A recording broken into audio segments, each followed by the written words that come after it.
প্রিয় দর্শক, তৃতীয় মাত্রার আরও একটি নতুন পর্ব দেখবার জন্য আপনাদের সাদর আমন্ত্রণ। আর আজকের এই পর্বে কথা বলবার জন্য আমার অতিথি বসা আছেন বাংলাদেশের যুব মহিলা লীগের সাধারণ সম্পাদক এবং সাবেক সংসদ সদস্য অধ্যাপিকা অপু উকিল। আমার ডানের পেছনে বাংলাদেশ সুপ্রিম কোর্টের আইনজীবী এবং বাংলাদেশ জাতীয়তাবাদী দল বিএনপি রাজনীতির সঙ্গে যুক্ত ব্যারিস্টার রুমিন ফারহানা। স্বাগত আপনার দুজনকে স্টুডিওতে।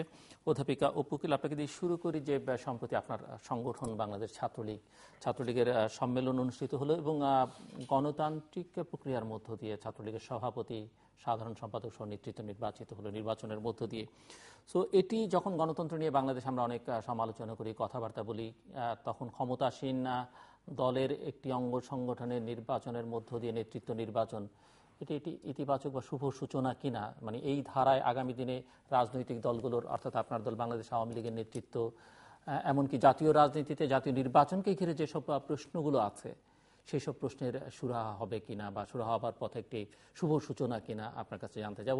একই সময়টাতে বেগম জিয়া যখন বলেন যে তত্ত্বাবধায়ক সরকার নয়, মানে এই নামই হতে হবে এরকম কোনো কথা নেই, যে কোনো নামই একটি নিরপেক্ষ নির্বাচন হলেই নির্বাচন তিনি চান বা তার দল চান। আপনি শুরু করবেন। আপনাকে সকালকে শুভেচ্ছা। বাংলাদেশ ছাত্রলীগ আমাদের খুবই প্রিয় সংগঠন, প্রাণের সংগঠন, কারণ আমরা ছাত্রলীগ করেই আজকে এই অবস্থায় এসেছি। পুত পবিত্র যারা ছাত্র ছাত্রী তারা এই সংগঠনটির সঙ্গে জড়িত হয় এবং রাজনীতির হাতে খড়ি দেয় ছাত্রলীগের মধ্য দিয়ে। তো সেই সংগঠনটির ২৮তম কনফারেন্সটা হলো এবং সেখানে কিভাবে যে সুশৃঙ্খল একটি সৌন্দর্যমণ্ডিত দৃশ্য, সবাই লাইন ধরে ধরে যখন ভোট দিচ্ছে এবং হইচই, তাদের মধ্যে কাউন্সিলর যারা ঢাকা শহরে এসেছে সে বিভিন্ন ইউনিট থেকে সমগ্র বাংলাদেশের, তাদের সেই ভোট দেবার যে আগ্রহ এবং মাননীয় প্রধানমন্ত্রীর বক্তব্য শোনার জন্য দুদিন ব্যাপী হয়েছে। প্রথম দিন ২৫ তারিখে, সেই দিন মাননীয় প্রধানমন্ত্রীর বক্তৃতা শুনবার জন্য তারা অধীর আগ্রহে অপেক্ষা করলেন তিনি কি ডিক্লেয়ার দেন। এবং পরের দিন সুশৃঙ্খল, দুদিনই ভীষণ সুশৃঙ্খল ছিল, স্টেজ থেকে শুরু করে ভোট সেন্টার। এবং নির্বাচন পরিচালনা করবার জন্য নির্বাচন পরিচালনা কমিটি হয়েছে, কমিটির চিফ যে সেই ছেলেটি ছাত্রলীগের একটি ছেলে, ছোট্ট বয়স তো সবার ২৭-২৯-এর নিচে সব বয়স, যে সে নির্বাচন পরিচালনা কমিটির চিফ হয়ে ভাষণ দিলেন এবং দেখে মনে হলো যে আমাদের জাতীয় নির্বাচনগুলো কেন এইভাবে হতে পারে না, তাদের মধ্যে যে শিক্ষা, তাদের সৌজন্য বিহেভ, এবং সে ভোট প্রক্রিয়ার মধ্য দিয়ে নতুন নির্বাচিত প্রেসিডেন্ট সেক্রেটারি আজকে জাতির জনকের প্রতিকৃতিতে শ্রদ্ধাঞ্জলি নিবেদন করেছেন। এবং আজকে বিকাল ৫টায়, মানে আজকে বলতে গতকাল বিকাল ৫টায় তারা মাননীয় প্রধানমন্ত্রীর সঙ্গেও সৌজন্য সাক্ষাৎ করেছেন।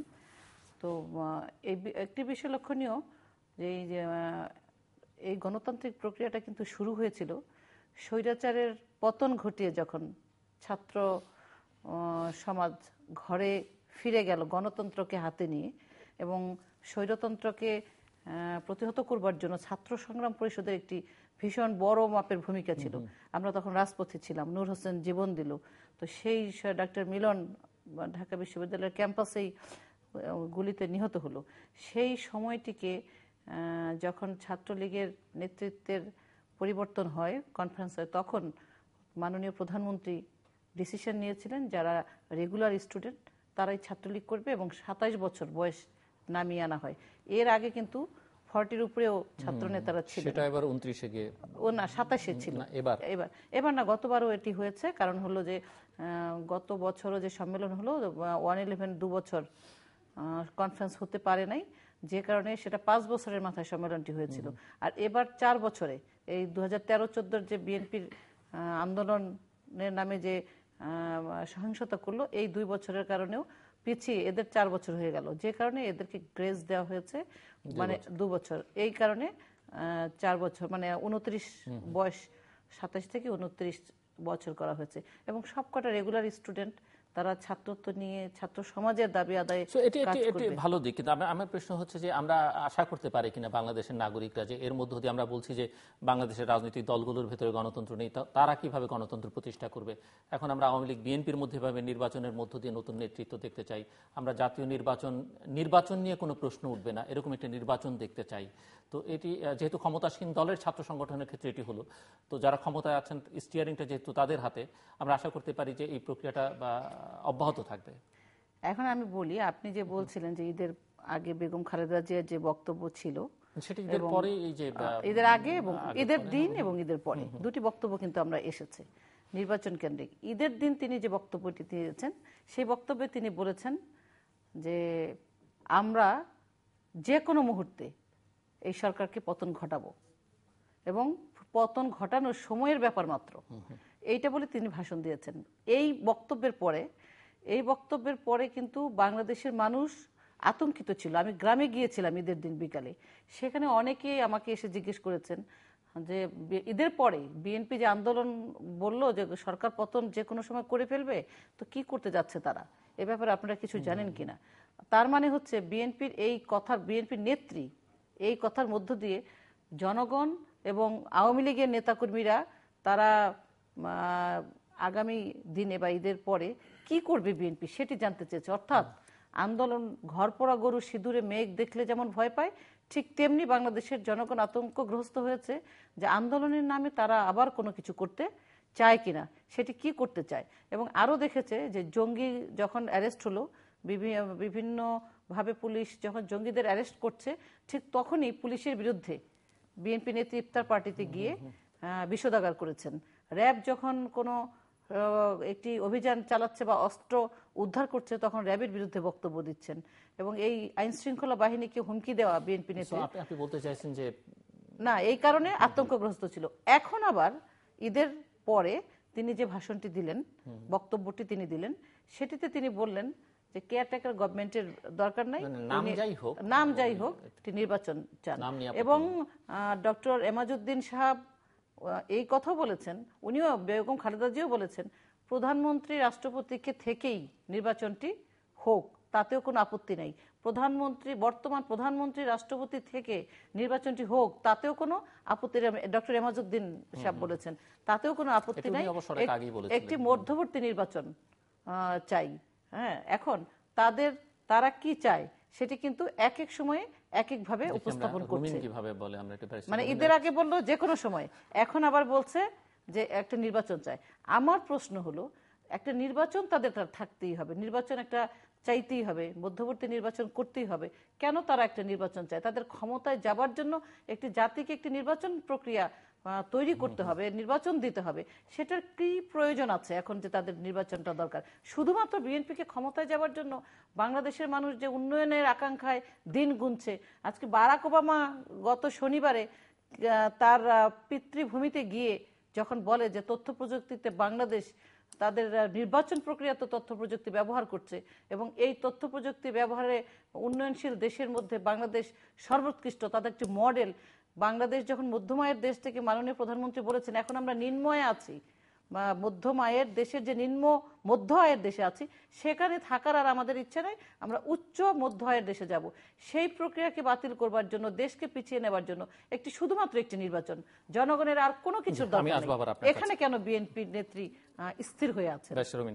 জি, নির্বাচন নিয়ে যেহেতু কথা হচ্ছে, আমি অতি সম্প্রতি যে নির্বাচনটি হয়ে গেল ছাত্রলীগের, সেটা নিয়ে আগে আমি একটু কথা বলে নিই। এই নির্বাচনে সভাপতি নির্বাচিত হয়েছেন সাইফুর রহমান আর জাকির হোসেন হয়েছেন সম্পাদক। তো খুব মজা নিয়ে দেখলাম যে নিজেদের ভেতরে যে নির্বাচন, সেটার মধ্যে আওয়ামী লীগ একটি সিন্ডিকেট তৈরি করেছে এবং শনিবার দিন আওয়ামী লীগের ধানমন্ডির যে কার্যালয় আছে, সেখানে তাদের মধ্যে সিনিয়র যারা আগে নেতা ছিলেন ছাত্রলীগের, তাদের একটি মিটিং হয়েছে এবং সেখানে ঠিক করা হয়েছে এই দুজন, এই সভাপতি এবং এই সম্পাদককেই সভাপতি এবং সম্পাদক পদে পুনর্নির্বাচিত করে আনতে হবে। এবং এই সিদ্ধান্ত অনুযায়ী তারা এটাও বলেছে সাথে অন্য যারা প্রার্থী আছে তারা যেন এই দুজনের পক্ষে কাজ করে, তাহলে তারা কমিটিতে ভালো ভালো পদে যাবে। এটা আজকে প্রত্যেকটি দৈনিকে এসছে, প্রথম আলো দেখতে পারেন, বাংলাদেশ প্রতিদিন দেখতে পারেন, সবখানেই এসছে। এবং এখানে 19 জন কাউন্সিলর ভোট দিয়েছেন, অর্থাৎ 2819টি ভোট এখানে পড়েছে এবং তার মধ্যে 2690টি ভোট পেয়েছেন আমাদের সভাপতি হয়েছেন সাইফুর রহমান এবং 2676টি ভোট পেয়ে সম্পাদক হয়েছেন জাকির হোসেন। এই সংখ্যাটি আমি এজন্যই বললাম যে এই সংখ্যাটি ইন্ডিকেট করে কি প্রক্রিয়ায় এই ভোটটি হয়েছে তাদের। তো সুতরাং তারা যখন নিজেদের মধ্যে নেতৃত্ব তৈরি করতে যায়, নিজেদের ভেতর থেকে নেতৃত্ব নিয়ে আসার চেষ্টা করে, সেখানেও তারা নির্বাচনটাকে এমনভাবে মেকানাইজড করে, এমনভাবে কারুকার্য করে, এমনভাবে তারা নির্বাচনটিকে সাজায় যাতে তাদের পছন্দ মতো প্রার্থী, তাদের ভেতরের তাদের পছন্দ মতো প্রার্থী নির্বাচিত হয়ে আসে। তো এইরকম যখন একটি দলের অবস্থা, তখন তারা ক্ষমতায় থাকা অবস্থায় জাতীয় নির্বাচন কি হতে পারে সেটা তো সহজেই অনুমেয়। এবং শুধু তাই নয়, আমরা যদি কিছুদিন আগের 28শে এপ্রিলের যে নির্বাচন হয়ে গেল মেয়র, সেটা দেখি, সেখানে আমরা দেখব সেই একই কারুকার্য, একই নকশা তারা করেছে। এবং ছাত্রলীগের এই নির্বাচন নিয়ে খুব মজার কিছু উক্তি আছে। সৈয়দ আশরাফ বলেছেন যে ছাত্রলীগ বিশ্বের সবচাইতে ভালো সংগঠন, এবং এই বিশ্বের সবচাইতে ভালো সংগঠনটির হাতেই দুদিন আগে আমরা দেখলাম যে এক শিশু মায়ের গর্ভাবস্থায় থাকা অবস্থায় গুলিবিদ্ধ হয়েছে, এবং শিশু এবং মায়ের দুজনেরই জীবন এখন আশঙ্কায়।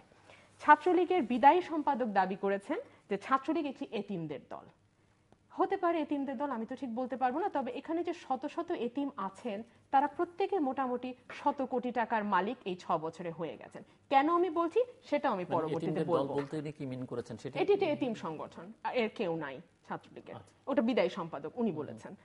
আর রাষ্ট্রের যিনি হতে পারে, আর রাষ্ট্রের যিনি সর্বোচ্চ ব্যক্তি তিনি বলেছেন ছাত্রলীগ আছে বলেই, সরকারের যিনি সর্বোচ্চ, ছাত্রলীগ আছে বলেই দেশে এখন জঙ্গি নেই।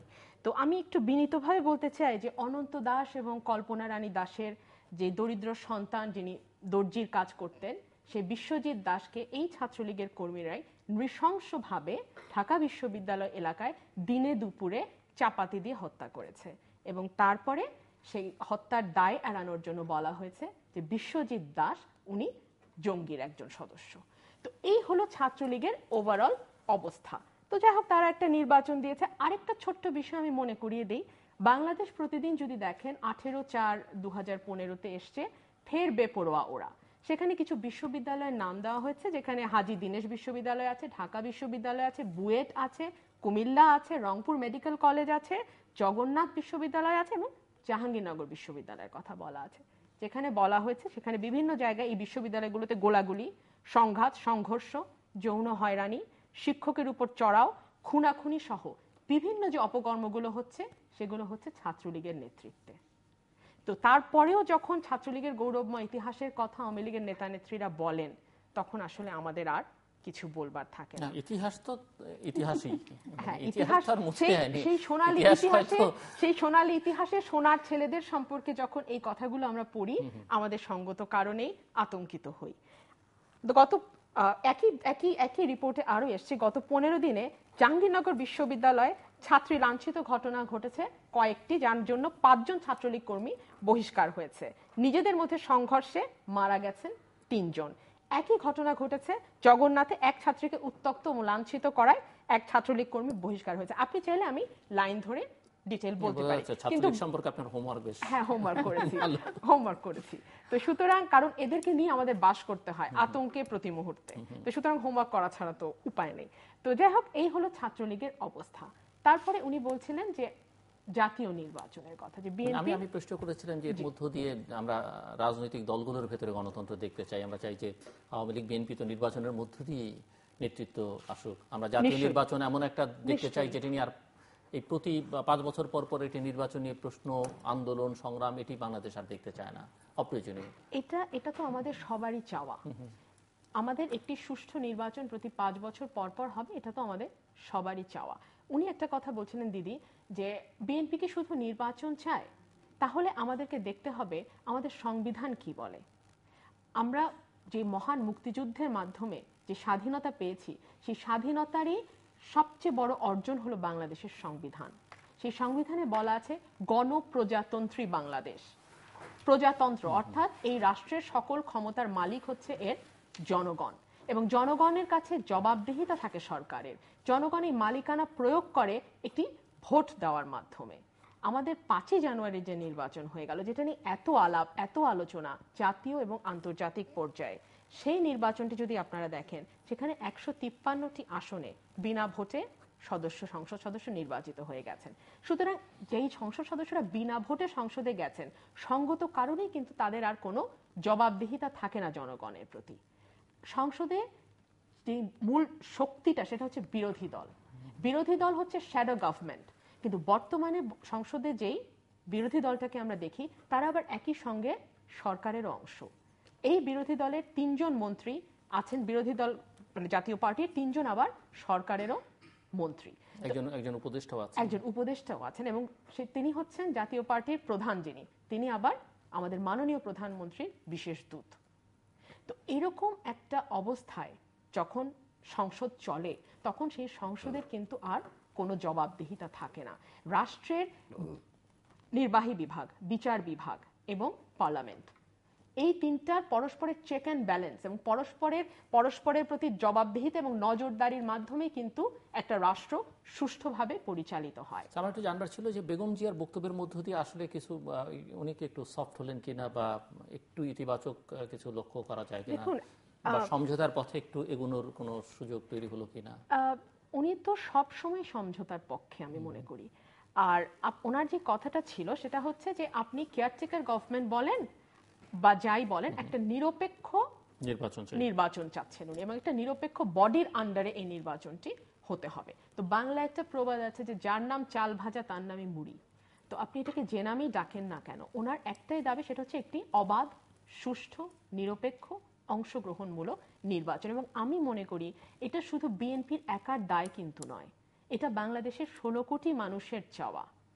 এটা শুধু একা বেগম জিয়ার চাওয়া না, এটা জাতীয় এবং আন্তর্জাতিকভাবে এই চাওয়াটা। এবং দেখেন, যখন একটা দেশে গণতন্ত্র থাকে না, যখন একটা দেশের সুশাসন থাকে না, যখন একটা দেশে আইনের শাসন থাকে না, তখন যেই ভয়ঙ্কর পরিস্থিতিটা তৈরি হয়, আজকে বাংলাদেশ কিন্তু সেদিকেই এগিয়ে যাচ্ছে।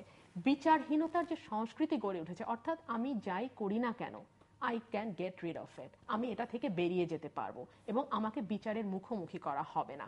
আপনি দেখেন, খুব ছোট ঘটনা কিন্তু এটার ভয়ঙ্কর একটা কিন্তু ইম্প্যাক্ট আছে। রাজনের যে ঘটনাটা ঘটলো, তাকে, সে একটা ভ্যান গাড়ি চুরি করেছে, এই কথিত অভিযোগে তাকে কি নৃশংসভাবে পিটিয়ে মেরে ফেলা হয়েছে এবং আরেকজন আবার সেটা ভিডিও করেছে।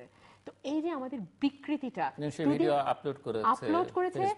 আপলোড করেছে এবং লক্ষ কোটি মানুষ সেটা দেখেছে। আমরা সুখী আক্তার নামের এক মহিলার ঘটনা আমরা দেখলাম, যার স্বামী তার একটি চোখ তুলে ফেলেছে এবং আরেকটি চোখ যখন টোস্টার দিয়ে তুলে ফেলবে এমন সময় তাকে পাড়া প্রতিবেশীরা গিয়ে আটকে মেয়েটাকে হাসপাতালে দিয়েছে। আমরা দেখেছি কবুতর চুরির দায়ে 2টা ছোট্ট বাচ্চা, একজনের বয়স 10, একজনের বয়স 12, তাদেরকে কি নৃশংসভাবে মারা হয়েছে, যে জন্য তাদের হাসপাতালে নিয়ে যাওয়া হয়েছে। সমস্তই কিন্তু আমরা প্রতিদিনের সংবাদ মাধ্যমগুলোতে আমরা দেখছি এবং দেখতে দেখতে এমন হয়েছে যে আমাদের চোখ এবং মস্তিষ্ক, আমি বলবো যে এটার সাথে আমরা মেনে নিয়েছি, এটাই হবে বাংলাদেশে, এটাই হচ্ছে। এবং যারা করছে তারা এই সাহসটা পাচ্ছে এই কারণে, তারা জানে যে টাকা দিয়ে, ক্ষমতা দিয়ে তারা বিচারের মুখোমুখি তাদের আর হতে হবে না। যে কারণে আমরা দেখেছি যে 5 লক্ষ টাকা দিয়ে তারা পুলিশকে ম্যানেজ করে সৌদি আরবে চলে গিয়েছিল রাজনের এক খুনি, তাকে অবশ্য আমাদের সৌদি প্রবাসী ভাইরা ধরে ফেরত পাঠিয়েছে। অধ্যাপিকা উকিল ব্যারিস্টার রুমিনের কথার যারা সমর্থক, তাদের অনেকের মধ্যেই এই প্রশ্নটা আছে যে বাংলাদেশ আওয়ামী লীগ আসলে কতদিন ক্ষমতায় থাকবে শেষ পর্যন্ত, বা কতদিন ক্ষমতায় তারা থাকতে চায়। অনেকের অনেক রকমের কথা আছে, যেটা 2021, 2019 বা 2041। তো আপনার কথার মধ্যে যদি সেই উত্তরটা আমরা পাই। আচ্ছা, জনগণ যতদিন আওয়ামী লীগকে ক্ষমতায় রাখবে ততদিনই আওয়ামী লীগ ক্ষমতায় থাকবে। এখন সংবিধানের কথা বলেছেন রুমিন, রুমিনের কথা মনে হয়নি তো জনগণের কারণে আপনারা ক্ষমতায় আছেন। না, ব্যারিস্টার রুমিন বলেছে 16 কোটি মানুষের দায় হয়েছে, 16 কোটি মানুষেরই এখন এখানে তাদেরই এই নির্বাচনটা করতে হবে, তাদেরই বোঝাটা তাদের উপর চাপিয়ে দিয়েছে। কিন্তু বাংলাদেশের জনগণ, 16 কোটি জনগণ শান্তি চায়, স্বস্তি চায়, ভালোভাবে খেয়ে পড়ে শিক্ষিত হয়ে বেঁচে থাকতে চায়, তাদের আগামী প্রজন্ম যেন একটি সুষ্ঠু সমাজ পায়, সুন্দর দেশ চায়, উন্নত দেশ চায়, সেটি চায় বাংলাদেশের মানুষ। বাংলাদেশের 16 কোটি জনগণের কারোই দায় পড়ে নাই যে বিএনপিকে ক্ষমতায় নেবার জন্য তারা একটি নির্বাচনের জন্য সবাই ঐক্যবদ্ধ হবে। সেটি যদি হতো তাহলে বিএনপি যতবার নির্বাচনের জন্য আন্দোলন কর্মসূচি দিয়েছে। আপনি কি নিশ্চিত যে বিএনপি ক্ষমতায় যেতে চায়? অবশ্যই ক্ষমতায় যেতে চায়। ক্ষমতায় যাবার জন্যই তারা নির্বাচনটা চায় কেন? তাহলে নির্বাচনটা তারা ক্ষমতায় যেতে চায় এবং তাদের নেতাদের অনেকের মধ্যে এটির জবাব হয়তো রুমিনকেও দিতে হবে, যে অনেকের মধ্যে একটা ধারণা আছে যে বিএনপি আসলে ক্ষমতায় যাওয়ার এই যা করছে, ক্ষমতায় যাওয়ার জন্য আসলে যেতে চায় না, এটা এক ধরনের সমঝোতা আছে, টাইমটা পাস করা এখন বিএনপির প্রধান সমঝোতা যদি চায়, সেটা তো আমাদের মাননীয় প্রধানমন্ত্রী বলেছেন আগামী নির্বাচনে যা সব দলকে নিয়ে সরকার গঠন করা হবে দেশের উন্নয়নের জন্য, প্রয়োজনে সব দলের প্রতিনিধি থাকবে সরকারে। এখন জাতীয় পার্টি আছে, বিএনপিও থাকবে আগামীতে, এইভাবে সরকার গঠন করা, সবাই মিলেমিশে সরকার গঠন করা হবে, কিন্তু দেশকে পিছিয়ে নেওয়া যাবে না, দেশকে এগিয়ে নিতে হবে, এটা মাননীয় প্রধানমন্ত্রী বলেছেন। তো বিএনপি 2019-এ আসুক নির্বাচনে, তারা ক্ষমতায় গেলে যাবে, আর ক্ষমতায় না গেলে মিলেমিশে দল করা হবে, উদার আছে, আসবে। আচ্ছা, এখন আমি বলি যে ছাত্রলীগের বিষয়ে কিছু কথা এসছে। ছাত্রলীগের ইতিহাস নিয়ে ব্যঙ্গাত্মকভাবে রুমিন কথা বলার চেষ্টা করেছেন। আমি বলবো যে বাংলাদেশে যারা মুক্তিযুদ্ধ করেছে দেশ স্বাধীন করবার জন্য, তাদেরকে কিন্তু বিএনপি ক্ষমতায় গিয়ে ব্যঙ্গ করেছে, তাদেরকে দেখানোর জন্য রাজাকারকে মন্ত্রী বানিয়েছে, এবং রাজাকাররা মন্ত্রী হয়ে ওই পতাকা উড়িয়ে দিয়ে নাকি মুক্তিযোদ্ধাদের মুখের উপর দিয়ে পতাকা উড়াতে উড়াতে গিয়েছে, মুক্তিযোদ্ধাদের সন্তানরা তাই বলে। তো এটা বিএনপির একটি আচরণ যে এই বাংলাদেশের স্বাধীনতার যে অর্জন, সোনালী অধ্যায়, সেই অধ্যায়ের প্রতিটি স্টেপে স্টেপে ছাত্রলীগ জড়িত। সেই ছাত্রলীগকে যদি ইতিহাসকে বিকৃত করা হয়, এটা মহান মুক্তিযুদ্ধকে বিকৃত করা হয়, ভাষা আন্দোলনকে বিকৃত করা হয়, আমাদের যত সোনালী অর্জন আছে সেই অর্জনের সঙ্গে বিশ্বাসঘাতকতা করা হয়। এবং স্বাধীনতা একই ব্যক্তি বা প্রতিষ্ঠানের ইতিহাস তো গোটা জীবন ধরে একই রকম নাও থাকতে পারে, না একটা সোনালী অধ্যায় থাকতে পারে, একটা কলঙ্কিত অধ্যায় থাকতে পারে, সেটা হতে পারে ছাত্রলীগের মধ্যে অন্যায় হতে পারে, প্রতিষ্ঠানের ক্ষেত্রে হতে পারে, সেটা আমরা বলবো। ছাত্রলীগের যদি কেউ অন্যায় করে থাকে, অবশ্যই তার বিচার হয়েছে, বিচার করবার জন্য 600-র উপরে ছাত্রলীগের নেতাকর্মী বিচারের আওতায় এসেছে এবং তাদেরকে জেল, জরিমানা, সংগঠন থেকে বহিষ্কার, এই কাজগুলো করা হয়েছে। কিন্তু আমরা যদি বিএনপির পক্ষ নিয়ে রুমিন বলছেন, একটু বিএনপির সাথে একটু তুলনা করি ছাত্রলীগকে। উনি তো বললেন যে কনফারেন্স নিয়ে অনেক কথা বললেন, কাউন্সিলর কতজন কাউন্সিলর হয়েছে এবং সিন্ডিকেটের কথা উল্লেখ করলেন। তা একটু ভোট প্রক্রিয়ার মধ্য দিয়ে যদি কে একটা ছাত্রলীগের প্রেসিডেন্ট সেক্রেটারি বেশি ভোট পেয়েছে, প্রেসিডেন্ট বেশি পেয়েছে, সেক্রেটারি 2690 পেয়েছে, প্রেসিডেন্ট পেয়েছে 2819 ভোট, এবং সেটা উনি মিন করতে চেষ্টা করেছে যে ওদের পক্ষে সিন্ডিকেটের বেশি ছিল। এবং যে সভাটির কথা বললো, আগের দিন যে সভাটি হয়েছে, এটি একটা সিস্টেম।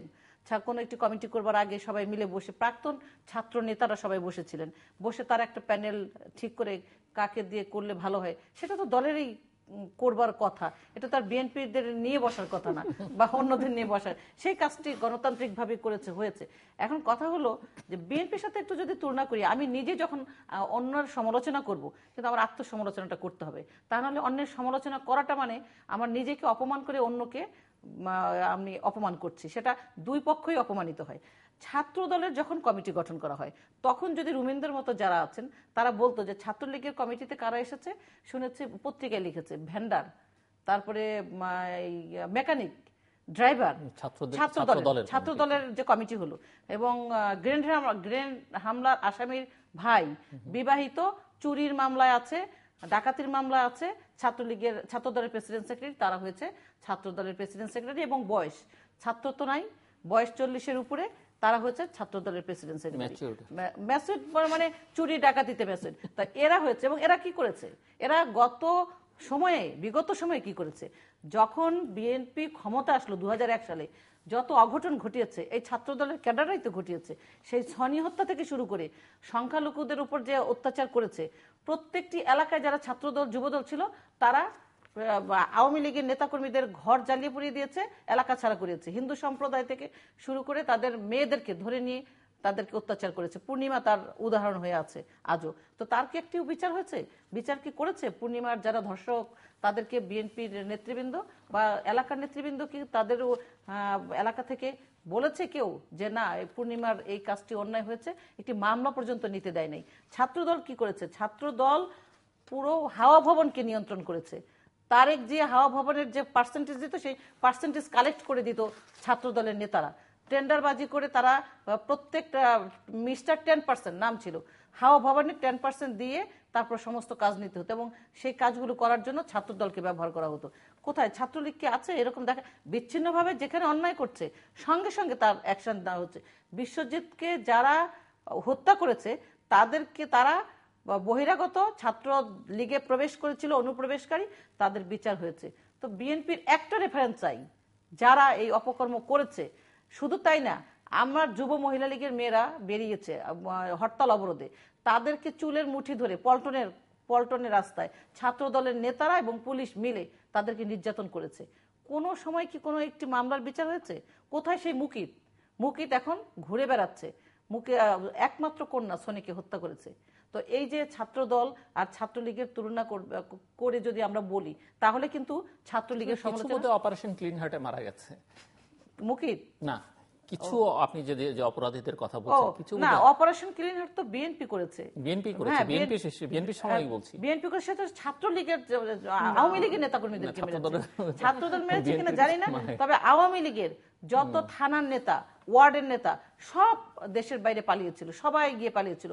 এই দার্জিলিং, শিলিগুড়ি, কলকাতা সব বর্ডার পাস করে। সেই ক্লিন হার্ট মানে হলো আওয়ামী লীগের নেতাকর্মীদেরকে হত্যা করার ক্লিন করো, এটা হচ্ছে তাদের মিশন ছিল। 58 জনকে হত্যা করলো, হত্যা করে পার্লামেন্টে আবার ইনডেমনিটি বিল পাস করেছে, বলেছে যে এই হত্যাকারীদের বিচার কতটা নৃশংস হতে পারে। এবং মওদুদ শাহ বিবিসির সাক্ষাৎকারে বলেন যে এটি, বিবিসি থেকে তাকে প্রশ্ন করা হয়েছে, আপনারা কি পারেন যারা হত্যা করেছে তাদেরকে রক্ষা করবার জন্য ইনডেমনিটি দেওয়া? বলে হ্যাঁ, এদেরকে ইনডেমনিটি দিয়ে আমরা যাদেরকে হত্যা করেছে ঠিক করেছে, সেজন্য আমরা ইনডেমনিটি দিয়েছি। তো এটা বঙ্গবন্ধুর হত্যাকারীদের বিচারহীনতার কথা রুমিন যখন বলে, আর এই যে রাজন হত্যার কথা যখন বলে, তখন আমার মনে পড়ে যে রুমিনদের মনে এই কথাটা জাগে না কেন, যে ছোট্ট রাসেল, সেই রাসেলও তো তখন এই রাজনের মতো বলেছিল যে তোমরা আমাকে মেরো না, তোমরা আমাকে আমার বাবার কাছে, মার কাছে নিয়ে চলো। তো রাসেলকে তো বাঁচতে দেয়নি। ওই রাজনও কিন্তু বলেছিল তোমরা আমাকে মেরো না। ও সিলেটি ভাষায় বলেছে যে আমাকে তোমরা মেরো না, ওরা আমাকে মেরে ফেলবে, একই তো শব্দ। সেই শিশু রাসেলের হত্যাকারীদের যদি ইনডেমনিটি নিয়ে জিয়াউর রহমান বেগম খালেদা জিয়া না বাঁচাতো, তাহলে আজকে রাজন হত্যা হতো না। আজকে সমাজের যে অধপতন, সমাজের যে শিরায় শিরায় রন্ধ্রে রন্ধ্রে এই শিশু হত্যা, নারী হত্যা, মানুষ হত্যার যে অপসংস্কৃতি, রাজনীতির বিচারহীনতার যে সংস্কৃতি, সেটি সেই 75-এর পর থেকে জিয়াউর রহমান এবং বেগম খালেদা জিয়া ধারাবাহিকভাবে এনেছে এবং তারই ধারাবাহিকভাবে সেটি চলছে। আমাদের কথা হলো সেটা না। নারী, রুমিন একজন নারী, আমি নারী।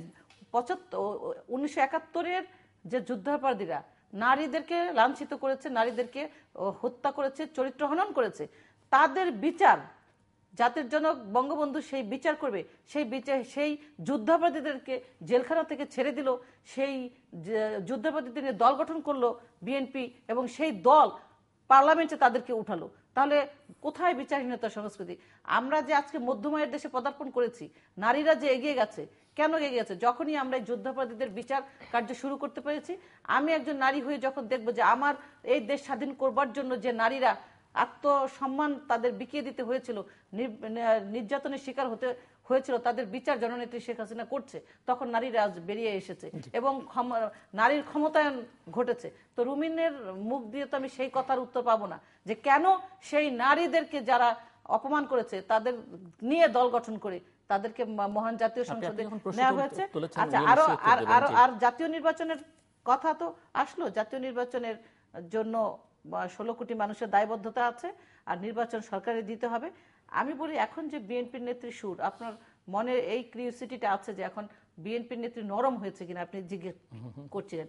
আমি বলবো বিএনপি নেত্রী কিন্তু নরম হয় নাই। বিএনপির নেত্রী এখন বাধ্য হয়েছে বলবার জন্য এই কথা যে এখন একটি নির্বাচন, কারণ ওনার সঙ্গে যারা আছে, ওনার দলের নেতাকর্মীরা ওনার সঙ্গে থাকছে না কেউ। আপনি দেখেছেন পত্রিকায় এসেছে যে বিএনপি অক্টোবরে, উনি তো ছাত্রলীগের সম্মেলন নিয়ে কথা বললো, অক্টোবরে বিএনপি অক্টোবর-নভেম্বরে কাউন্সিল করতে চায়। সেই কাউন্সিলে কি করবে? একটি পদ সৃষ্টি করতে চায়, আবার কো চেয়ারম্যান, মানে উনি চেয়ারম্যান আছে, আরেকটি পদ সৃষ্টি করতে চায় কো চেয়ারম্যান, সেখানে তারেক জিয়াকে বসাবে। এর আগে সিনিয়র ভাইস চেয়ারম্যান করেছে। এটি কি দলের গণতন্ত্র? একটি দলে মা ছেলে মিলে চেয়ারম্যান আর কো চেয়ারম্যান, তারপরে সেই দলের নেতাকর্মীরা থাকবে। বিএনপির নেতাকর্মীরা সব যে চলে গেছে, এই মানুষ হত্যার যে আন্দোলনের নামে, হত্যা যে মিশন নিয়ে নেমেছিল, সব দলের নেতাকর্মীরা চলে গেছে। এখন আবার কাউন্সিলে নাকি মা ছেলে মিলে দল গঠন করবে। সেই দলে কে থাকবে আর কে থাকতে পারবে? আর তারা যে আন্দোলন কর্মসূচিতে দেবে, রুমিন কি যাবে মানুষ হত্যার আন্দোলনে সেই কর্মসূচিতে একাত্মতা প্রকাশ করতে? এখন তারা মানে বিএনপি নেত্রী যে নরম হয়েছে তার প্রধান কারণ তিনি দেখেছেন যে জ্বালাও পোড়াও রাজনীতি দিয়ে, মানুষ হত্যা রাজনীতি দিয়ে মানুষকে ঐক্যবদ্ধ, দলের নেতাকর্মীদের ধরে রাখা যাবে না, মানুষকে ঐক্যবদ্ধ করা যাবে না। এবং আরেকটি এটিও কিন্তু বলেছে, এমাজউদ্দিন সাহেব বলেছে এটি, যে সাংবিধানিক বাধ্যবাধকতার কারণে কেয়ারটেকার গভর্নমেন্ট মেনে নিতে হচ্ছে, এটা সাংবিধানিক বাধ্যবাধকতা। রুমিন সংবিধানের কথা বলেছে। সংবিধান যদি মানে তাহলে পরে উনি রুমিন আইন পেশায় জড়িত, আইনের পেশায় যদি জড়িত হন আপনারা, তাহলে আইনকে অমান্য করে কিভাবে কেয়ারটেকার গভর্নমেন্টের ফর্মুলা আপনারা বলতে পারেন, কেয়ারটেকার চাইতে পারেন? সেখানে হাইকোর্ট তো বলেছে যে কেয়ারটেকার গভর্নমেন্ট বিরক্তি, আপনারা কোর্টকে অবমাননা করে কিভাবে আবার কেয়ারটেকার গভর্নমেন্টের কথা বলেন? এবং আরো কিছু পয়েন্ট আছে বিএনপি নেত্রীর এখানে আসার, যেমন আঞ্চলিক এবং বৈশ্বিক যে প্রেক্ষাপট সেটি সম্পূর্ণ বিএনপির প্রতিকূলে। বিএনপির সবাই সেই বৈশ্বিক পরিমণ্ডল থেকে বা বিদেশিদের প্রতি যে ডিপেন্ডেন্ট ছিল, সেই বিদেশিরা তাদের মুখ ফিরিয়ে নিয়েছে।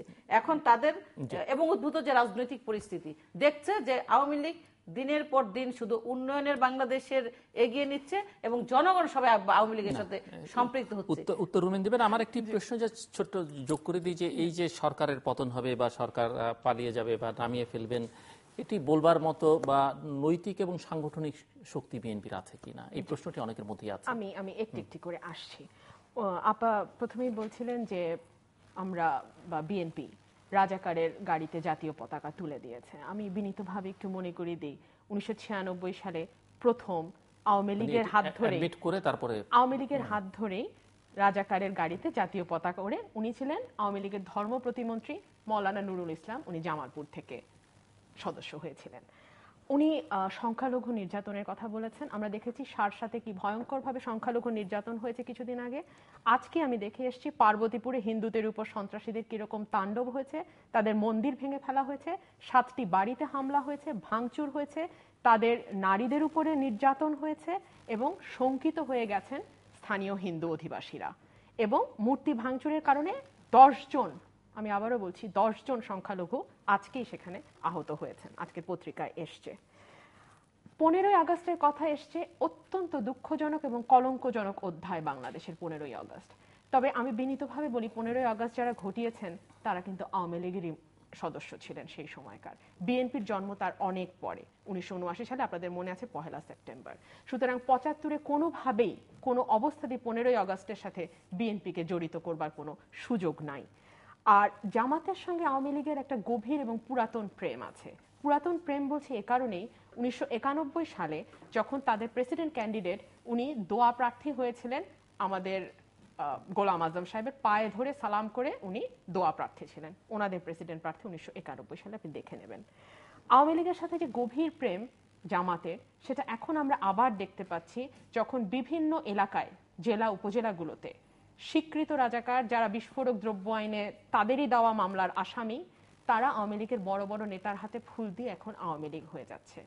এটা একটা অদ্ভুত বিষয় জেনুর ভাই, যে আওয়ামী লীগ এমন একটা অদ্ভুত মেশিন যার এক পাশ দিয়ে আপনি রাজাকার ঢোকাবেন, আরেক পাশ দিয়ে মুক্তিযোদ্ধা বেরিয়ে আসবে। এটা আমরা বারবারই দেখেছি। এটা কি করে সম্ভব জানি না। তারা কিন্তু জামাতের সঙ্গে যুগপৎ আন্দোলন করেছে, তখন কিন্তু জামাতের কোনো দোষ হয়নি, তখন তারা যুদ্ধাপরাধী ছিল না। ওই যে বললাম, একদিক থেকে আপনি রাজাকার ঢোকাবেন, আরেক দিক দিয়ে মুক্তিযুদ্ধের চেতনাধারী বেরিয়ে আসবে, অদ্ভুত ব্যাপার। আর আরেকটা কথা উনি বলছিলেন যে আমি আইনজীবী হয়ে কি করে সংবিধানের তত্ত্বাবধায়ক সরকারের কথা নিয়ে আমি কি করে বলছি। আমি বিনীতভাবে বলি, এটা কোনো ধর্মগ্রন্থ বা কোরআন শরীফ না, যে ধর্মেরই হোক এটা পরিবর্তন করা যায় সংবিধানের 2/3 মেজরিটি দিয়ে। এবং হাইকোর্টের রায়ের অবজারভেশনে বলা আছে, যদি সংসদ মনে করে তাহলে পরবর্তী 2টি নির্বাচন তত্ত্বাবধায়ক সরকারের অধীনে হতে পারে। এবং হাইকোর্ট খুব এম্বারেসড ভাবে সেই রায়টা দিয়েছে, যেখানে তারা বলেছে এই ধরনের রাজনৈতিক বিষয়গুলো কোর্টে না নাই ভালো ছিল। এবং তারপরে আমি আরেকটা কথা মনে করিয়ে দেই, যে সংসদীয় স্থায়ী কমিটির যে মিটিং হয়েছিল সংবিধান সংশোধনের জন্য, সেখানে প্রতিটি সদস্যই একমত হয়েছিলেন যে 5ই জানুয়ারি যে নির্বাচনটি হবে সেটি তত্ত্বাবধায়ক সরকারের অধীনেই হবে।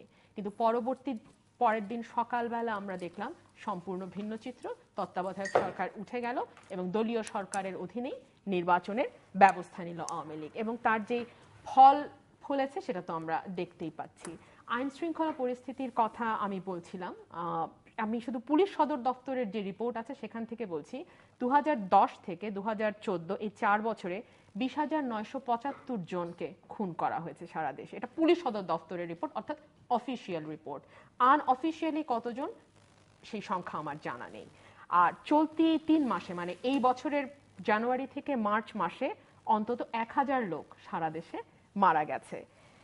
পুলিশ হেফাজত, উনি ক্রস ফায়ারের কথা বলছিলেন, পুলিশ হেফাজত এবং ক্রস ফায়ারে এই বছর জানুয়ারি থেকে মার্চ পর্যন্ত 64 জন নিহত হয়। এর মধ্যে র্যাবের হাতে মারা গেছেন 15 জন, পুলিশের হাতে মারা গেছেন 24 জন এবং অন্যান্য আইন শৃঙ্খলা রক্ষাকারী বাহিনীর হাতে মারা গেছেন 7 জন। আইন ও সালিশ কেন্দ্রের সূত্র মতে সাদা পোশাকে আইন শৃঙ্খলা রক্ষাকারী বাহিনী পরিচয় 25 জনকে আটক করা হয়। এর মধ্যে শুধু একজনের লাশ পাওয়া গেছে, বাকি 24 জনের ভাগ্যে কি ঘটেছে আমরা জানি না। আওয়ামী লীগ এই সময় মানে এই রেজিমে পাওয়ারে এসে গুমের সংস্কৃতি চালু করে দিয়ে গেল। অর্থাৎ ওনারা তো ক্ষমতায় এসছেন 2008-এর শেষে, 9 থেকেই ধরছি, 9 থেকে এই আজকে 15 চলছে, 6 বছরে তারা গুমের সংস্কৃতি রাজনীতিতে প্রতিষ্ঠা করে দিয়ে গেছে। আমাদের ইলিয়াস আলীর কোনো খবর নাই, চৌধুরী আলমের কোনো খবর নাই, পারভেজের কোনো খবর নাই, হিরুর কোনো খবর নাই। দীর্ঘ লিস্ট আমি আপনাকে দিতে পারি। গ্রামে গঞ্জে জেলায় উপজেলায় প্রাণ ভয়ে বিএনপির নেতা কর্মীরা বাসায় থাকতে পারছে না, হয় তাদেরকে, এবং পুলিশ যেটা শুরু করেছে সেটা হচ্ছে গ্রেফতার বাণিজ্য। বিভিন্ন মামলা দিয়ে বলছে চাপ আছে গ্রেফতার করতে হবে, অথবা মামলা দেব এত টাকা দিতে হবে, অর্থাৎ গ্রেফতার বাণিজ্য। পুলিশ, আপনারা যদি পত্রিকা দেখেন, ইয়াবা, নারীর শ্লীলতাহানি, মামলা বাণিজ্য, এই সব কিছুতে এখন পুলিশ ঢুকে গেছে। পুলিশের কাছে, পুলিশের এসআই এর কাছ থেকে 7 লক্ষ পিস ইয়াবা পাওয়া গেছে, যার বাজার মূল্য 27 কোটি টাকা। অর্থাৎ আইন শৃঙ্খলা রক্ষাকারী বাহিনী মনে করছে যেহেতু সরকারকে আমরা টিকিয়ে রেখেছি, যেহেতু আমাদের কাঁধে ভর দিয়ে সরকার চলছে, এবং এটা তারা বড় গলায় বলছে, এবং এই সরকারের সাথে যেহেতু জনগণের কোনো সম্পর্ক নাই, সুতরাং আমাদের এক ধরনের ইনডেমনিটি আছে, আমরা যা ইচ্ছা তাই করতে পারি, এটা আমরা দেখছি। আরেকটা বিষয় আমি বলছি, সেটা হলো এই সরকার খুব উন্নয়নের কথা বলে, গণতন্ত্রকে পুরোপুরি মূলোৎপাটন করার পরে এই সরকার বলছে আগে উন্নয়ন পরে গণতন্ত্র, বেশি উন্নয়ন অল্প গণতন্ত্র। অর্থাৎ আইইউবিও যে ফর্মুলাটা ছিল, আইয়ুব খান যে ফর্মুলাটা দিয়েছিল এবং ফেল করেছিল, সেই একই ফর্মুলায় আওয়ামী লীগ আবার চলবার চেষ্টা করছে। তারা এই জন্য কোন কোন দেশের উদাহরণ আনে, সিঙ্গাপুরের কথা বলে, তারা কোরিয়ার কথা বলে, তারা চায়নার কথা বলে, কিন্তু মালয়েশিয়ার কথা বলে, কিন্তু সিঙ্গাপুরের যে স্বপ্নদ্রষ্টা, সিঙ্গাপুরের যিনি স্রষ্টা লি কুয়ান, তার কিন্তু একটা বেসিক নীতির উপরে তিনি দাঁড়িয়েছেন, সেটা হচ্ছে দুর্নীতিমুক্ত সমাজ। এবং সেটার জন্য যে স্টেটসম্যানশিপ দরকার, দুর্নীতিমুক্ত সমাজ তৈরির জন্য যে স্টেটসম্যানশিপ দরকার, সেটা কিন্তু আমরা আওয়ামী লীগের মধ্যে দেখি না। প্রথমেই আসেন, আওয়ামী লীগ এসে বলেছিল তারা ই টেন্ডার চালু করবে, বাট আনফরচুনেটলি এখনো কোথাও ই টেন্ডার চালু হয়নি। রাদার টেন্ডারের জন্য একটা সিন্ডিকেট তৈরি হয়ে গেছে। আপনারা 16 জুন 2015 বাংলাদেশ প্রতিদিন দেখবেন বলছে তার একটা সিন্ডিকেট হয়ে গেছে, এবং এই সিন্ডিকেটের নেতৃত্বে আছে যুবলীগ, ছাত্রলীগ এবং আরো অঙ্গ সংগঠন, আওয়ামী অঙ্গ সংগঠনের নেতা কর্মীরা। এবং এই সিন্ডিকেটের নেতৃত্ব নিয়ে তাদের নিজেদের মধ্যে রক্তক্ষয়ী সংঘর্ষ হয়ে যায়, যেখানে আওয়ামী লীগের একজন এমপি নিজে বলেছেন যে ক্ষমতায় থাকলে টাকা বাড়বে, এটাতে তো আশ্চর্য হবার কিছু নাই। গত এক বছরে 50 জন হুইপ, গত এক বছরে 7 জন হুইপ 50 লক্ষ টাকার তেলের বিল দিয়েছে তাদের গাড়িতে। এই 50 লক্ষ টাকার তেল খরচ করতে হলে তাদেরকে যদি এক লিটার তেলে 4 কিলোমিটার পথ চলে, তাহলে তাদেরকে 73,760 কিলোমিটার পথ অতিক্রম করতে হবে, অর্থাৎ প্রতিদিন 604 কিলোমিটার পথ একজন হুইপকে অতিক্রম করতে হবে। এটা কোনোভাবেই সম্ভব না, কিন্তু এই টাকাটা চলে গেছে। আমি আরেকটা ছোট্ট কথা বলে শেষ করছি।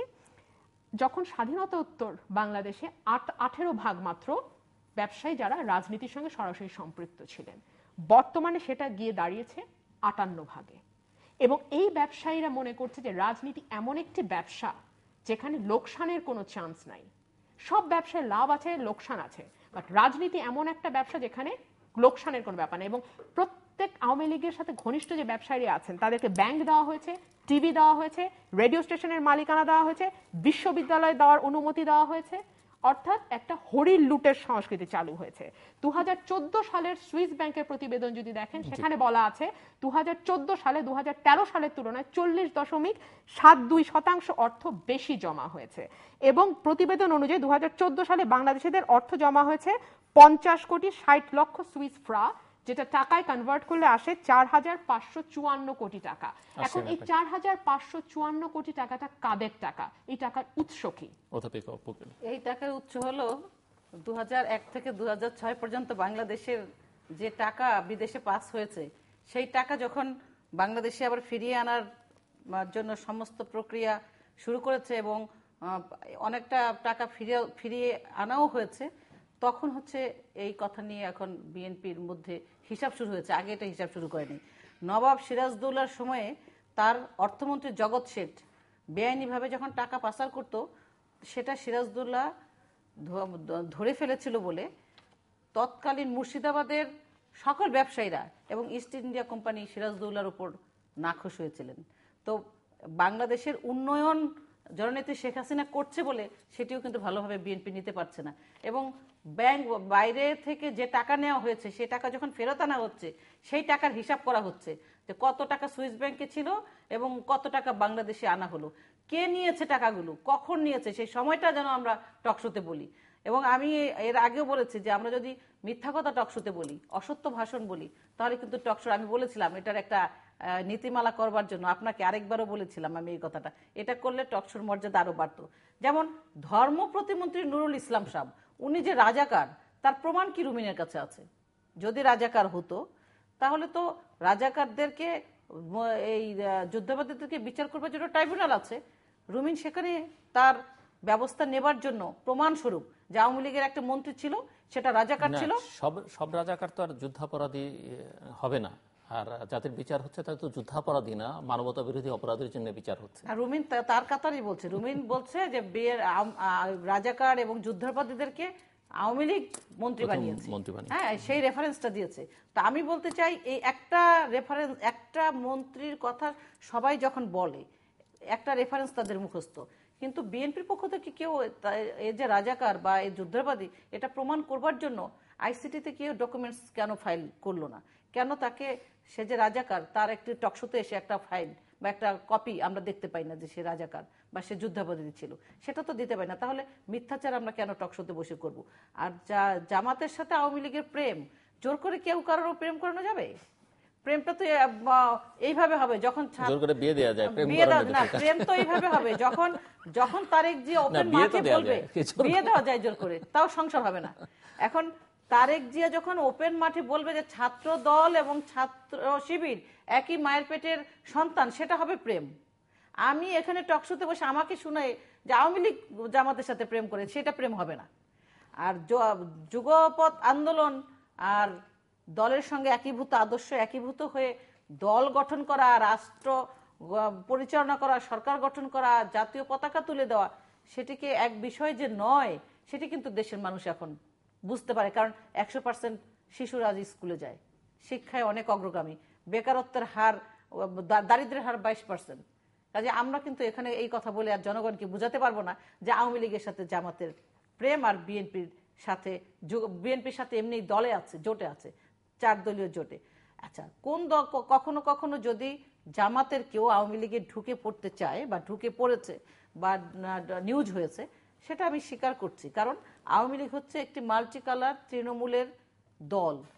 অনেকেই এই দলে ঢুকবার জন্য সুযোগ খোঁজে, যেখান দিয়ে ঢোকে সঙ্গে সঙ্গে আমাদের মিডিয়া, আমাদের প্রগতিশীল দলগুলো এতই সক্রিয়, সঙ্গে সঙ্গে সেটা আওয়ামী লীগের যেই করে থাকে তাকে একেবারে সবাই ধরে ফেলে, এবং সাথে সাথে সেই জামাতের যদি কেউ ঢুকে থাকে, সে দল থেকে বহিষ্কার বা যে করে সেও নিন্দনীয় হয়ে যায়। কাজে এটা তো একটা ভালো প্রক্রিয়া, ঢুকতে পারছে না, এটা তো খারাপ না। যদি কেউ রিসেন্টলি কিছু এরকম হয়েছে সঙ্গে সঙ্গে মিডিয়া এসেছে, এবং দল কি অ্যাকশন নিয়েছে? অবশ্যই অ্যাকশন নিয়েছে। হাইকমান্ড কি কোন জামাতের সঙ্গে বা আওয়ামী লীগের কেউ বসে দল করবে সেরকম একজনও দেখান? রুমিন একজন বলুক, জামাত বা নাশকতাকারী যারা এই যে বোমাবাজি করেছে, মানে যেসব মামলায় অভিযুক্ত যারা, না, নাশকতা তো বিএনপি করেছে, সেখানে আমি জামাতকে শুধু ব্যবহার করেছে জামাতকে, কিন্তু নাশকতার নির্দেশনা দিয়েছে তারেক জিয়া এবং বেগম খালেদা জিয়া ডাইরেক্ট, এবং সেটা আমরা ইন্টারনেটে দেখেছি, ভিডিওতে দেখেছি, পত্রিকায় পড়েছি, এবং বাস্তব তারা আন্দোলন কর্মসূচি দিয়ে নিজেরাই করেছে। 92 দিন আন্দোলন কর্মসূচি দিয়ে তারা করেছে, এটা তো ওপেন ভাবেই তারা করেছে। এটা তো আর আমি বলবো না যে জামাত শিবির গোপন ভাবে করেছে। আন্দোলনের কর্মসূচি দিয়েছে বিএনপি, নাশকতায় ব্যবহার করেছে জামাত শিবির। না, আমি আরেকটু বিষয়, এই টেন্ডার নিয়ে আরেকটা মিথ্যাচার হলো। যখন আওয়ামী লীগ ক্ষমতায় এসেছে, যোগাযোগ, এলজিডি, পিডব্লিউডি, কোন ডিপার্টমেন্টে ই টেন্ডার নাই সেটা জনগণ জানতে চায়। রুমিন সেটা বলবে। রুমিন বলেছে যে ই টেন্ডার হয়নি, ই টেন্ডারের কথা ছিল কিন্তু ই টেন্ডার দেওয়া হয়নি। ই টেন্ডার দেওয়া হয়নি কোন ডিপার্টমেন্টে, একটা ডিপার্টমেন্টের নাম উল্লেখ করে এটা আমি জানতে চাইবো রুমিনের কাছে। আচ্ছা, আরেকটি বিষয় বললো হলো গুমের রাজনীতি শুরু করেছে আওয়ামী লীগ, গুমের সংস্কৃতি। এই যে আমি বললাম যে মিথ্যাচার বা অপপ্রচার করতে করতে সেই গোয়েবলসের কায়দা এখন তো আর টিকবে না। আপনি মনে আছে জিল্লু ভাই আপনার যে মাহফুজ বাবুকে জিয়াউর রহমান গুম করে গুমের রাজনীতি সংস্কৃতি শুরু করেছিল, আর এখন যে 2-3টা উদাহরণ দেয় তার মধ্যে একটা উদাহরণ আবার চলে গেছে, যেমন ইলিয়াস আলী ফিরে আসুক আমরা চাই। সালাউদ্দিন সাহেবের কথা বলতো এর আগে, এখন সালাউদ্দিন সাহেব চলে আসছে। এবং সালাউদ্দিন সাহেব কিভাবে গুম হয়েছিল, ওনার স্ত্রী গিয়ে যখন গুলশান বিএনপির কার্যালয়ে শিমুল সাহেবকে বলে, এই আপনি তো আমার স্বামীকে ইন্ডিয়া পাঠাইছেন, এখন আবার আমার স্বামীকে পাওয়া গেছে মিডিয়াতে, আমি বলেছি বলে আমার সাথে খারাপ ব্যবহার করছেন। তার মানে বিএনপি সালাউদ্দিন সাহেবকে পাঠিয়েছে বা ইন্ডিয়া বর্ডার ক্রস করে ওইখানে যে জঙ্গিরা আছে, যারা জামাতরা আছে, তাদের সঙ্গে একাত্মতা হয়ে বাংলাদেশে নাশকতা করবার জন্য। এবং ইলিয়াস আলী এখন কোথায় আছে, মানুষ ধারণা করছে ইলিয়াস আলীকে কোথায় লুকিয়ে রেখেছে, লুকিয়ে রেখে আবার সন্ত্রাসী কর্মকাণ্ড পরিচালনা করবার জন্য। অনেকে তো পত্রিকায় পড়েছি যে সিলেটের করিমগঞ্জ বাড়ি, সিলেট অঞ্চল ওই দিক দিয়ে কোথায় লুকিয়ে রেখেছে। তো গুমের সংস্কৃতি আওয়ামী লীগ করবে কেন, বিএনপি, জিয়াউর রহমান শুরু করেছে। শেষের দিকে সো কনক্লুড করবেন আপনার পার্ট। দিদির সাথে কথা বলতে আমার মজাই লাগে। আমার যেই কথাগুলো ওনার ভালো লাগে না সেই কথাগুলো তো উনি বলেন আমি মিথ্যাচার করছি। তো দিদিকে আমি বিনয়ের সাথে বলছি, সিন্ডিক ই টেন্ডারের কথাটা তো বলছিলাম, ওটা আপনি 16/6/2015 বাংলাদেশ প্রতিদিন দেখে নেবেন। পত্রিকা না, কোন ডিপার্টমেন্টে এই টেন্ডার, ওখানে ডিটেইল দেওয়া আছে সব ডিপার্টমেন্ট কোথায়, রাজক থেকে শুরু করে জনগণ শুনতে চায়। আপনি 16/6/2015 বাংলাদেশ প্রতিদিন দেখে নেবেন। এত সময় তো এখানে নাই, আমাদের সময় সীমিত আপা। আচ্ছা, তো আরেকটা বিষয় হলো, আমি দুর্নীতির কথা বলছিলাম। সোনালী রূপালী জনতা অগ্রণী এবং বেসিক ব্যাংকে গত 5 বছরে 10,000 কোটি টাকা লোপাট হয়ে গেছে। গম কেলেঙ্কারির কথা আপনারা জানেন, তারা 2 লক্ষ টন গম এনেছিল, যেখানে 426 কোটি টাকা দেওয়া হয়েছে। টাকা কিন্তু জনগণের টাকা, এবং তারা পোকায় খাওয়া গম এনেছে। এই প্রথমবার তারা গম এনেছে ব্রাজিল থেকে। এর আগে যে দেশগুলো থেকে গম আসতো, ভারত, রাশিয়া বা ইউক্রেন, সেখান থেকে তারা এবার গম আনেনি। এবং পরে দেখা গেল ফ্রান্স থেকেও তারা আবার নিম্নমানের গম নিয়ে এসছে। 56,000 কোটি টাকা ঋণ মন্দ ঋণ, মানে এই ঋণ আর ফেরত পাওয়া যাবে না। দেখা গেছে এক ব্যাংকের এমডি আরেক ব্যাংক থেকে লোন নিয়েছে, তার পরিচিত লোক তার রেফারেন্সে আরেক জায়গা থেকে লোন নিয়েছে। সুরঞ্জিত সেনগুপ্ত বলেছেন যে 56 কোটি টাকা তো মন্দ ঋণ, লোপাট হয়েছে, অপাট হয়ে গেছে, যেটা কোনোদিন ফিরে পাওয়া যাবে না। সেটা কত? 56,000 কোটি। এবং সেটা আজকে দেখলাম সেই সংখ্যাটা হচ্ছে 39,000 কোটি টাকা, যেটা আর কখনোই ফেরত আসবে না। এই 39,000 কোটি টাকাটা কার টাকা? এটা কি আওয়ামী লীগের টাকা? তা তো নয়, এটা দেশের মানুষের টাকা। আমরা দেখেছি কি করে হলমার্ক, বিসমিল্লাহ, থার্মেক্স গ্রুপ টাকা মারার, টাকা বানানোর অদ্ভুত এক ব্যবসা শুরু করেছিল। তাদের কারো কিন্তু বিচার হয়নি। 2-1জনকে দুদকে নিয়ে গেছে, দুদক তাদেরকে ক্লিন সার্টিফিকেট দিয়ে বের করে দিয়েছে, এবং তারা আবার এখন নতুন করে ব্যবসা করছে। ইয়াবা, মানব পাচার এবং রোহিঙ্গা, এই 3 ইস্যুতে ওনাদেরই এমপি বদি 1 নাম্বার হয়েছে। সেদিন দেখলাম ছাত্র দলের এক নেতাকে 45টা ইয়াবা নিয়ে ধরার নাটক করেছে পুলিশ। আমি শুধু একটা কথা বলি, ছাত্রলীগ, ছাত্র দলের ছেলেরা এখন ঘরে থাকতে পারছে না, ইয়াবা নিয়ে ছুটাছুটি করার সময় তাদের না। তারপরেও আরেকটা কথা বলি, আইনে একটা কথা বলে, for the sake of argument, even if I admit it true, যদি তর্কের খাতিরে ধরেও নেই যে ইহা সত্য, তারপরেও আমি বলি, বদি যে লক্ষ লক্ষ ইয়াবা এনেছিল, সে লক্ষ লক্ষ ইয়াবার একটা ছোট্ট অংশ হলো এই 45টি ইয়াবা।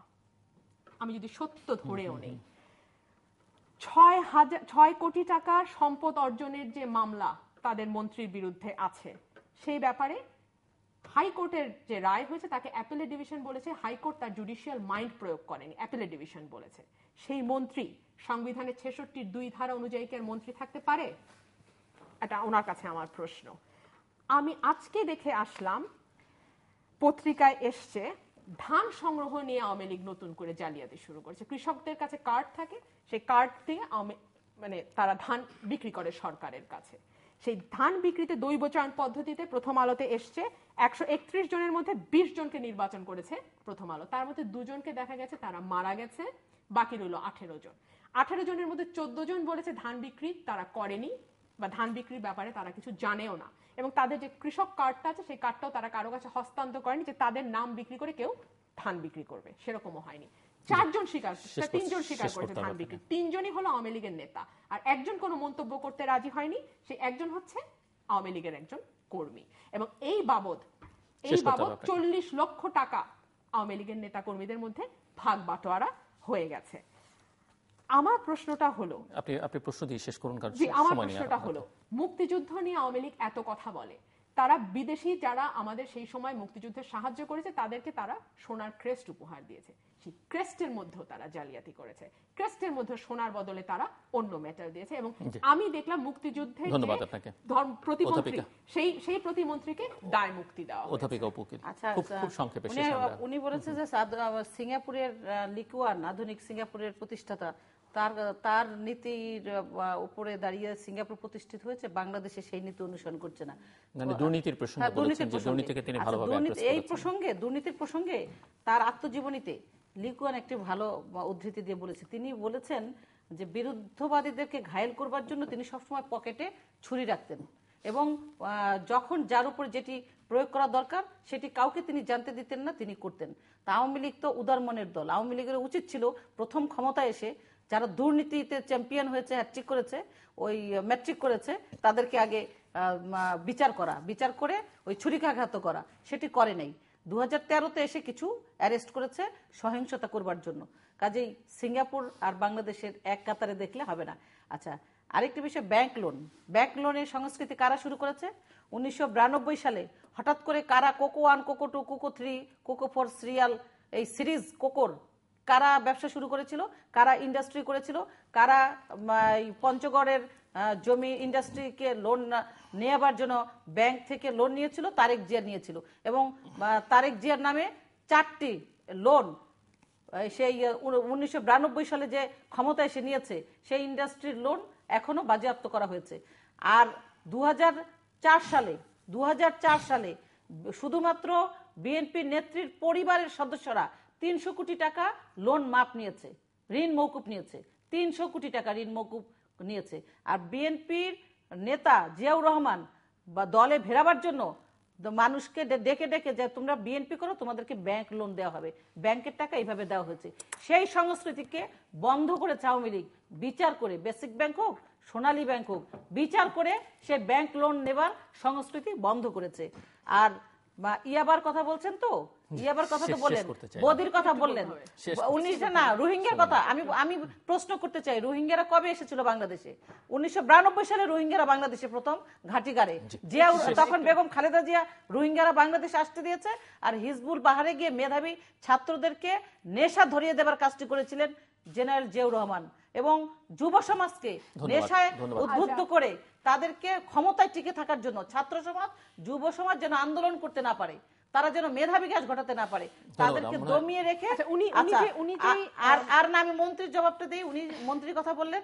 আচ্ছা, মন্ত্রী উনি থাকবেই বলে 66(2) ঘ ধারা প্রযোজ্য হবে না এই জন্য যেহেতু আপিল বিচারাধীন। কাজে আপনি তো জোর করে মন্ত্রিত্ব সরাতে পারবেন না, আপনি আইনের উনি যে আরোগ্য রজনীগুলো বললেন, এগুলো উনি যে আরোগ্য রজনী বললেন, এটা তথ্য সূত্রগুলো দিলে আমার জন্য সুবিধা হতো। আচ্ছা, যে কথাগুলো আমি শেষ, হ্যাঁ, 1972 সালে বাংলাদেশে কোটিপতি ছিল ব্যাংক হিসাব অনুযায়ী মাত্র 5 জন। 2009 সালে সেটা গিয়ে হলো 12,917 জন, এবং 2015 সালে 40,600। অর্থাৎ গত 6 বছরে 12,000 থেকে 40,000 ওনারা উন্নয়ন করেছে। কোটিপতি কারা এটা লিস্ট যদি ওনারা দেখেন, লাস্ট 15 আগস্টের জন্য কেক কাটাটা না হয় এই অনুষ্ঠানের মধ্যে দিয়ে আমরা সেটা আর কি প্রত্যাশা করি। ইমেল এসএমএস এর মাধ্যমে ইন্টারনেট আমাদের ওয়েবসাইট অথবা সোশ্যাল মিডিয়াতে যেসব পেজ রয়েছে সেসব পেজে আপনাদের মতামত রাখতে পারেন। আর আপনাদের মতামত আমাদের অনুষ্ঠান তৃতীয় মাত্রা আপনি দেখতে পাবেন না প্রতি বৃহস্পতিবার এবং শুক্রবার বাংলাদেশ আমরা দুটোই, বুধবার দুপুর 11:30, শুক্রবার দুপুর 1:05 দেখবার আমন্ত্রণ রইল। ব্যারিস্টার রুমিন ফারহানা এবং অধ্যাপিকা উকিল, অসংখ্য ধন্যবাদ আপনার দুজনকে। দর্শক কথা বলছিলেন দুজন রাজনীতিক এবং রাজনীতিবিদরা এই টকশোতে, টকশোর বাইরে মঞ্চে নানান জায়গায় তারা বক্তৃতা করেন এবং এই দুই পক্ষের বক্তৃতা মোটামুটিভাবে এরকমই এবং এই গোলক ধাঁধায় আসলে ঘুরছে বাংলাদেশের মানুষ এবং এই বৃত্ত থেকে বেরোনো বাংলাদেশের মানুষের জন্য যদি ওনারা এই ধারায় রাজনীতি করতে থাকেন এবং অভিযোগ পাল্টা অভিযোগের মধ্যে কতটা সত্যি কারটা সত্যি এগুলো বিচার বিবেচনা করে ওঠা সত্যি বাংলাদেশের মানুষের জন্য একটা বড় দায় হয়ে দাঁড়িয়েছে এবং সে কারণেই বাংলাদেশের মানুষ বোধহয় বেশ খানিকটা রাজনীতি থেকে দূরেও সরে যাচ্ছে। কাজেই রাজনীতিতে তাদেরকে আরও বেশি সম্পৃক্ত করা, রাজনীতির ধারাটাকে বদলে ফেলা প্রধানত এই দুটো রাজনৈতিক দলের উপরে নির্ভর করে এবং ক্ষমতায় যারা আছেন তাদের উপরে দায় দায়িত্বটা বেশ খানিকটা বেশি। আমরা আশা করব যে আগামী দিনগুলোতে বিএনপি চেয়ারপারসন নরম হন কিংবা কঠিন থাকুন যাই থাকুন না কেন, কথাবার্তা অনেকে যেহেতু মনে করছেন যে তিনি খানিকটা অবস্থান থেকে ধীরে ধীরে হলেও সরে যাচ্ছেন। অন্যদিকে ছাত্রলীগের নির্বাচন নিয়ে যে রকমের প্রশ্নই ব্যারিস্টার রুমিন ফারহানা তুলুন না কেন, দৃশ্যত একটি নির্বাচন হয়েছে এবং এটি সাধারণত আমাদের রাজনৈতিক দলগুলোর ক্ষেত্রে দেখা যায় না। এটি যদি একটি ইতিবাচক যাত্রা হিসেবে আমরা ধরে নিই এবং আমরা আশা করি যে এর ছোঁয়া শেষ পর্যন্ত জাতীয় নির্বাচন পর্যন্ত গিয়ে যদি পৌঁছে সেটি নিশ্চয়ই এটি ইতিবাচক দিক হবে। দর্শক, আমাদের সঙ্গে থাকবার জন্য অসংখ্য ধন্যবাদ। আপনাদের সবার জন্য শুভকামনা।